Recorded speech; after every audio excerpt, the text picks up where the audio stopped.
Welcome back TG family. कैसे हैं आप सभी लोग। So today we are presenting a death trap Hollywood film जिसका नाम है ओल्ड, जिसमें एक फैमिली किसी तरीके से एक ऐसे बीच पर ट्रैप हो जाती है जहां पर हर आधे घंटे में उनकी उम्र 1 साल तक बढ़ जाती है। अच्छा। इस सिचुएशन में उनके साथ इस बीच पर क्या क्या होता है और क्यों होता है, आइए देखते हैं। चल चल चल।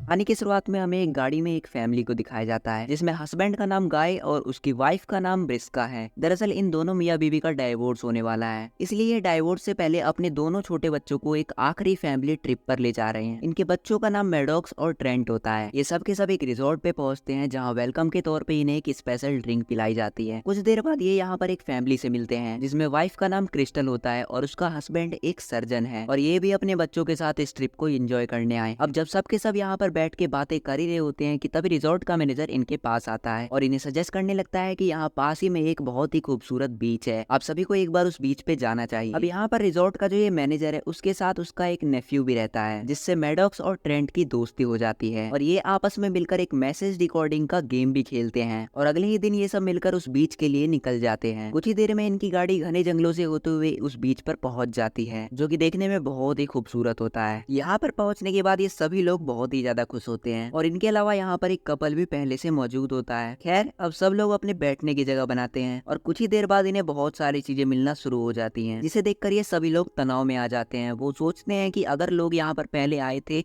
तो वो अपनी चीजों को वापस क्यों नहीं लेके गए, लेकिन ये सब इस बात को ज्यादा सोचना नहीं चाहते, ये एंजॉय करना चाहते हैं। अब गाय और ब्रिस्का का छोटा बेटा ट्रेंट समुद्र में नहाने के लिए जाता है और जब वो नहा रहा होता है तो उसके पास एक डेड बॉडी आती है जिसे देखकर वो बुरी तरह से डर जाता है और चिल्लाने लगता है। सब लोग उसकी आवाज सुनकर उसके पास पहुंचते हैं। वो सब उस डेड बॉडी को देखते हैं तो वो एक लड़की की होती है। तभी वहां पर एक ब्लैक लड़का भी आता है। वो बोलता है कि ये मेरी गर्लफ्रेंड है, मैं बहुत देर से इसे ढूंढ रहा था, लेकिन इसकी कोई नहीं सुनता। उन सबको लगता है कि इसी ने अपनी गर्लफ्रेंड को मारा है। अब यहाँ ये सब चल ही रहा होता है तभी सर्जन की वाइफ आती है और बोलती है कि तुम्हारी माँ को कुछ हो गया। ये सब के सब तुरंत वहाँ पे जाते हैं और देखते हैं कि सर्जन के मॉम की डेथ हो चुकी है और हैरानी की बात यह है कि अचानक से उनकी उम्र हो गई थी जिस वजह से उनकी मृत्यु हुई, लेकिन ऐसा इतनी जल्दी जल्दी में कैसे हुआ किसी को कुछ समझ में नहीं आता। अब जब सबका ध्यान सर्जन की मॉम की तरफ होता है तभी वो ब्लैक लड़का यहाँ से भागने की कोशिश करने लगता है। ये देख सर्जन भी उसके पीछे भागने लगता है क्योंकि उसे शक है कि इन सब कारनामों के पीछे उसी का हाथ है। ये दोनों के दोनों एक पहाड़ के बीच में बने हुए रास्ते में भागने लगते हैं और तभी इनके सर में बहुत ही जोरों से दर्द होने लगता है। ये दोनों के दोनों बेहोश हो जाते हैं और जब इन्हें होश आता है तो ये वापस अपने आप को उसी बीच पर पाते हैं। यहाँ पर किसी को कुछ समझ में नहीं आ रहा होता कि यहाँ पर क्या चल रहा है। ब्रिस्का अपने बच्चों को लेकर बहुत ज्यादा चिंतित है क्योंकि बहुत देर से उसे अपने बच्चे नहीं मिल रहे होते। वो उन्हें ढूंढते ढूंढते उसी कपल के पास पहुंचती है जो यहाँ पर पहले से ही मौजूद थे। वो दो यंग लड़कों से बात कर रहे होते हैं। वो उससे पूछती है कि क्या उन्होंने उसके बच्चे को देखा है। ब्रिस्का का ये सवाल उस कपल को बहुत ही ज्यादा अजीब लगता है। वो कहते हैं कि हम तुम्हारे बच्चों से ही तो बात कर रहे हैं और जब प्रिस्का अपने बच्चों को देखती है तो वो जवान हो गए थे, लेकिन कैसे, इस सवाल का जवाब यहाँ पर किसी के पास नहीं होता। अब यहाँ पर मैडॉक्स के पिता भी आ जाते हैं। वो उनके गले लग जाता है। उसके पिता को भी कोई आइडिया नहीं होता कि यहाँ पे चल क्या रहा है आखिर। और कुछ ही समय बाद यहाँ पे सभी लोगों को ये एहसास होने लग जाता है कि सबकी उम्र यहाँ पर हर बीतते हुए मिनट के साथ बढ़ती चली जा रही है। सबके चेहरे पर रिंकल्स आ चुके थे, साथ ही सर्जन की बेटी भी जवान हो चुकी थी। यहाँ पर सर्जन को जो कुछ भी हो रहा है उसके पीछे उस ब्लैक आदमी का हाथ लग रहा होता है। वो उससे उसका नाम पूछता है। वो बताता है कि मेरा नाम रैपर है। सर्जन को उस पर गुस्सा आ रहा होता है और वो उसके पास आकर उसके चेहरे पर प्रहार करता है जिससे उसके चेहरे पर एक कट लग जाता है और खून निकलने लगता है। वो अपने घाव को हाथ से दबा लेता है और कुछ समय बाद जब वो हाथ हटाता है तो उसका घाव पूरी तरह से भर चुका था। ऐसा लग ही नहीं रहा होता कि अभी अभी उसके चेहरे पर कट लगा है। वो सबको बताता है कि मैं यहाँ पर अपनी गर्लफ्रेंड के साथ घूमने आया था, लेकिन अचानक वो गायब हो गई और बाद में उसकी डेड बॉडी मिली। अब यहाँ पर सबको समझ में आ जाता है कि इस बीच पे कुछ तो ऐसा हो रहा है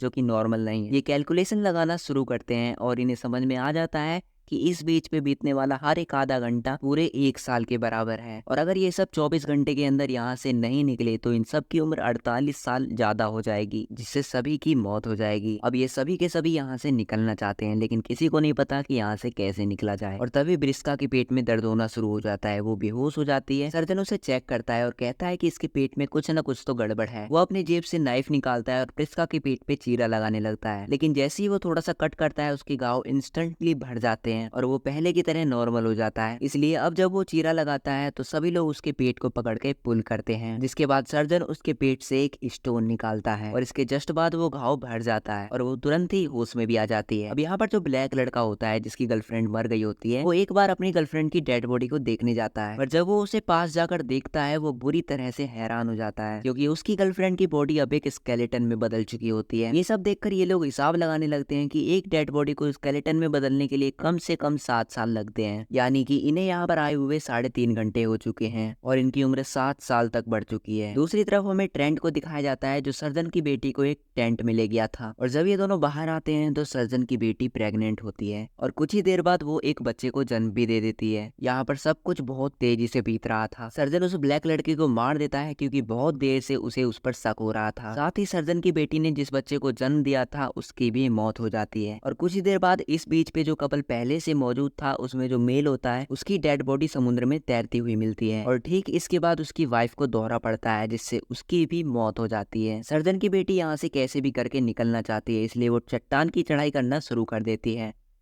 लेकिन थोड़ा सा ऊपर जाने के बाद उसके सर में जोरों से दर्द होना शुरू होने लगता है जिससे बेहोश होकर वो नीचे गिरती है और उसकी मौत हो जाती है। अब जैसे जैसे यहाँ पर वक्त बीतता जा रहा है सभी की उम्र लगातार बहुत ही तेजी से बढ़ती ही जा रही है और कुछ समय बाद रात हो जाती है।